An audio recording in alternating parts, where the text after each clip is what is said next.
Hello friend, good morning.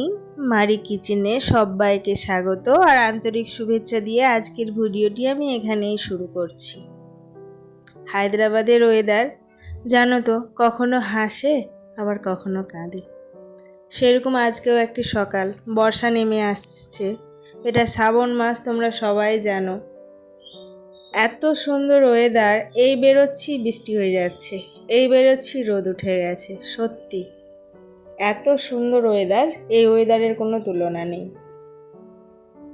আমার বর তো আবার থেকে থেকে বলে যে, জানো মারিয়া, দেখবে হায়দ্রাবাদের সরকার লাস্টে একটা লিস্ট পাঠাবে মাসের শেষে। আমি বলি, কিসের লিস্ট? ও বলে, এই যে এত সুন্দর ওয়েদারে থাকছো, তার চার্জ দিবে না? আমি হাসি, বলি ঠিক বলেছ। শুনেছি নাকি ব্যাঙ্গালোর পুনের ওয়েদার আরও সুন্দর, বাট আমি জানি না, শুনেছি। আর এই যে এখন দেখলে বেডশিটটা, তার আগে যেটা দেখলে ওটা আমি নিজে হাতে বুনেছিলাম, তাই তোমাদের সঙ্গে একটু শেয়ার করেছি। আর এই যে বেডশিটটা, এটা আমি অনলাইন অর্ডার করেছিলাম, কটনের বলে। জিনিসটা তো ভালো এসছে, প্রিন্টটাও খুব সুন্দর এসছে, বাট কটন নয়। আর এটা চারিপাশে ইলাস্টিক লাগানো আছে। তো আমার কাছে এরকম বেডশিট একটাও ছিল না, তো আমি ভাবলাম এরকম একটা বেডশিট অর্ডার করি, দেখি কেমন হতে পারে। বাট আমার এক্সপিরিয়েন্স যা বলে, খুব একটা আমার ভালো লাগলো না। কারণ বিনা ইলাস্টিকওয়ালা যত সুন্দরভাবে আমি কভার করতে পারি, এটা আমি পারলাম না। হয়তো তোমরা পারো, বাট আমি পারিনি। তো মনটা তো আর থামলো না নতুন বেডশিট দেখে, কারণ আমি আমার ঘরটিকে সবসময় পরিষ্কার পরিচ্ছন্ন করে রাখতে খুব পছন্দ করি। আমি নয়, আমার মতো সব মেয়েরাই করে। হয়তো 100-এর মধ্যে 80% মেয়ে পছন্দ করে, তো 80% নয়। তো আমার খুব ভালো লাগে নিজের ঘরটিকে সাজিয়ে গুছিয়ে রাখতে, নিজের বাচ্চা, নিজের স্বামী, নিজের সংসারটাকে খুব সুন্দরভাবে রাখতে। তো আমি ঘরে কাজ করছিলাম আর বৃষ্টিও পড়ছিল গাছের পাতার ওপরে। তো আমি নিজেকে আর ধরে রাখতে পারিনি, জানো, বারবার বাইরে বেরিয়ে আসছিলাম।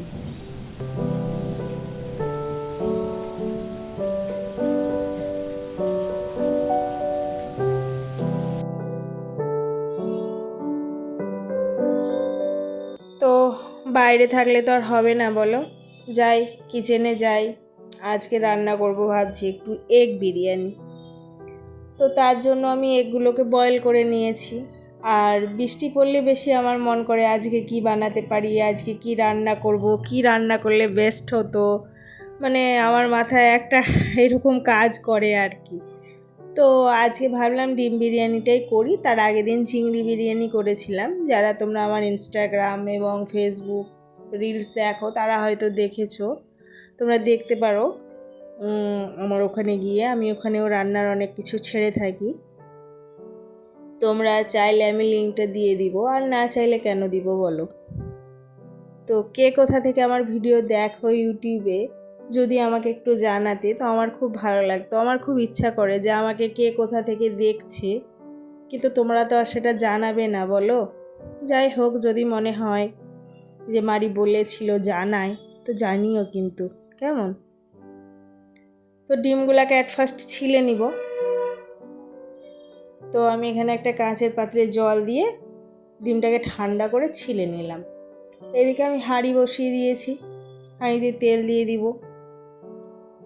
আবার দেখি হঠাৎ বৃষ্টি চলে এলো রান্না করতে করতে। তো আমি একটু বাইরের দিকে বেরিয়ে এলাম। হঠাৎ কি সুন্দর রোদ উঠেছিল, ভালো ওয়েদার ছিল, হঠাৎ দেখি বৃষ্টি, ঝমঝম করে বৃষ্টি পড়ছে।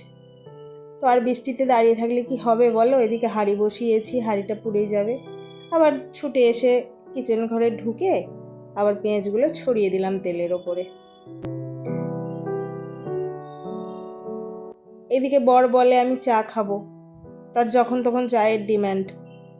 আমি বলি এখন কখন কি করব, কিছুতেই শুনবে না, তার চা চাই। ওদিকে আবার চা বসালাম, আর এদিকে পেঁয়াজগুলো ভেজে তারপরে ডিমগুলোকে দিয়ে দিলাম ফ্রাই করার জন্য।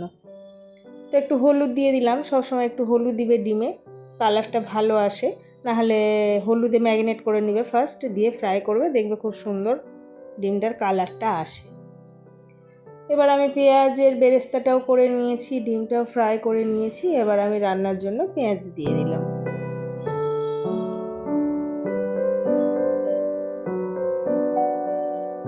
তো ভালো করে নাড়াচাড়া দিয়ে নিব, কারণ মশলাটা তো কষাতে হবে বলো। তো ভালো করে নাড়াচাড়া দিয়ে আমি এদিকে একটা কাঁচের বোলে, ছোট্ট বোলে সব মশলাগুলোকে ঘুলে নেব।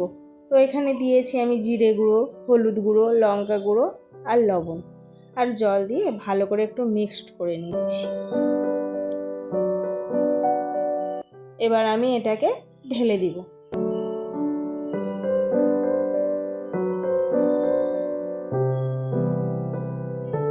তার আগে দিয়ে দিচ্ছি একটু টমেটো কুচি। টমেটো কুচিটাকে একটু ভালো করে নাড়াচাড়া দিব, কারণ টমেটোটাও একটু গলতে সময় লাগে। আর এখানকার টমেটোগুলো একটু কচকচে টাইপের আছে, খুব একটা পাকা পাকা নেই, তার জন্য আর কি।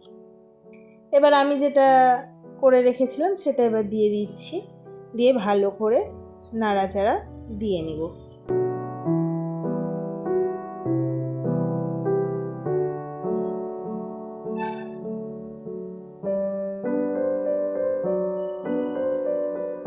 বেশ কিছুক্ষণ নাড়াচাড়া হয়ে গেছে। এবার একটু আমি আদা রসুনের পেস্ট দিয়ে দিব, কারণ আদা রসুনের পেস্ট ছাড়া তো কিছুই ভালো লাগবে না, সে তো ভালো করেই জানো।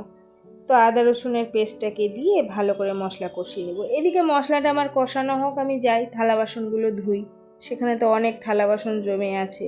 আর এত থালা বাসন হয় না, এভরি টাইম ধুতেই আছি প্রচুর, সব সময়। চা খাও থালা বাসন ধাও, ব্রেকফাস্ট খাও থালা বাসন ধাও, মানে সব সময় বলতে গেলে এক সময় আধা টাইম হয়তো থালা বাসনই ধোয়া হয়।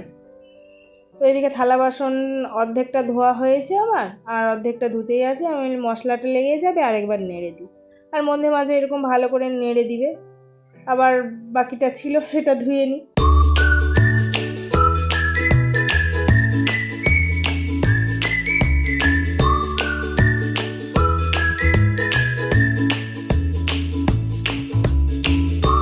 তো তোমরা যে যেখান থেকে আমার ভিডিওগুলি দেখছো, তোমাদের যদি ভালো লেগে থাকে প্লিজ একটি লাইক, কমেন্ট, শেয়ার করে দিও।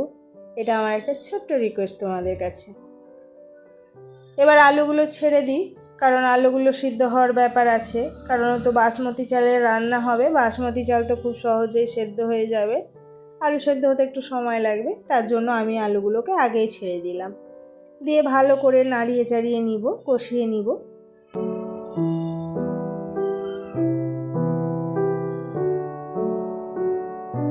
এটা আমার ভালো করে কষানো হয়ে গেছে। এবার চালগুলো দিয়ে দিব। চালগুলো দিয়ে আবার নাড়িয়ে চাড়িয়ে নিব, যাতে সব মশলা তাতে ভালো করে মেখে যায়। আর এতে দিয়ে দিবে গরম জল। গরম জলটা দিলে কি হয়, চালটা একে অপরের গায়ে লাগে না, সুন্দর একটা একটা হয়। তো গরম জলটা দেওয়া সবসময় বেস্ট। ঠান্ডা জল দিলেও চলে, বাট ঠান্ডা জলে একে অপরের সঙ্গে জড়িয়ে যায় আর কি। তো আমি দিয়ে ভালো করে নাড়াচাড়া দিয়ে একটু লো ফ্লেম করবে না, হাই ফ্লেম দিবে, কারণ এটা যেন ভালো করে ফুটে।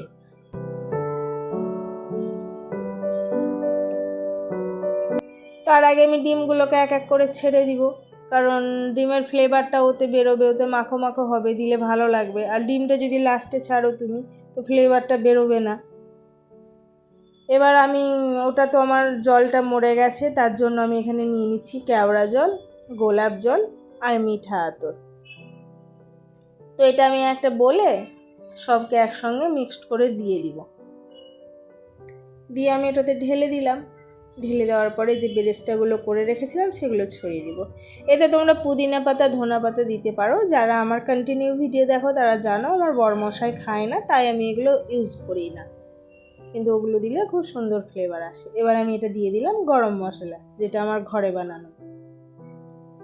তারপরে তোমরা তো আমার যারা আমার ভিডিও দেখো জানো, এই তাওয়াটা আমার শুধু বিরিয়ানির দম দেওয়ার জন্য। তো আমি ওই তাওয়ায় বসিয়ে দিয়ে হালকা ঘি দিয়ে ঢাকা দিয়ে দিব, দিয়ে একদম লো ফ্লেম করে দিব। লো ফ্লেম করে প্রায় 15-20 মিনিট রেখে দিব। এদিকে আমার প্রায় 15-20 মিনিট হয়ে গেছে। এবার আমি স্যালাডটা বানিয়ে নিই, সবাইকে খেতে দিব, খিদা পেয়েছে সবারই। তো আমি এখানে পেঁয়াজ আর শশার স্যালাড বানিয়ে নিচ্ছি। এদিকে দেখো আমার বিরিয়ানিটা কত সুন্দর হয়ে গেছে। এবার সার্ভ করে খেতে দিয়ে দিব। আর তোমরা জানিও কিন্তু নিজেরা রান্না করে খেয়ে যে কেমন টেস্ট হয়েছে। আমরা খেয়েছিলাম, বেশ ভালো লেগেছিল, বাট চিকেনের মতো তো হবে না বলো। প্রত্যেকটা জিনিসের আলাদা একটা ফ্লেভার আছে, বাট মন্দ হয়নি, ভালোই হয়েছিল।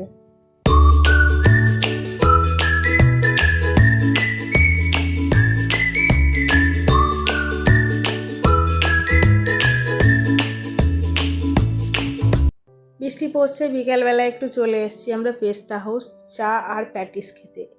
এই ভেজিটেবল প্যাটিসটা আমার খুব পছন্দের, আর চাটাও। চা আমি এমনিতে খাই না। চলো বাড়ি ফিরে যাই, বাড়িতে আবার ডিনার করতে হবে।